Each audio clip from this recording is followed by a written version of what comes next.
El alcalde, en la entrevista que tuvo estos días recientemente con el sector hostelero, que realmente es el que más perjuicios está teniendo por esta campaña de inseguridad, la solución que le aporta es, oye, que pongan máis rejas e que incluso que duerman dentro dos locales. O Partido Popular recolle o malestar crecente no sector comercial e hostaleiro da vila, así como da veciñanza en xeral, pola falla de seguridade que se dá no municipio. Nas últimas semanas aumentaron significativamente o número de roubos en locais, algo que suscita unha enorme preocupación. Queremos poner de relieve el ambiente de inseguridad que vive nuestro municipio, donde casi un día sí o no, o una semana se producen robos y altercados en nuestros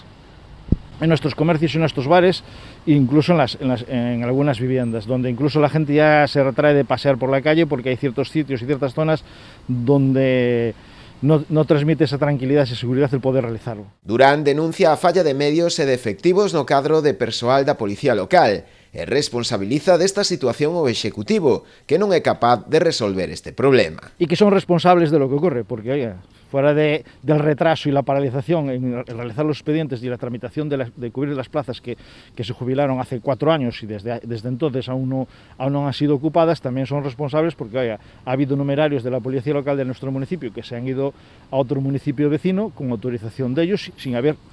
cubierto esa plaza. Ellos mismos autorizan a que miembros de la Policía Local se hayan desplazado a otros municipios vecinos por sus circunstancias personales, pero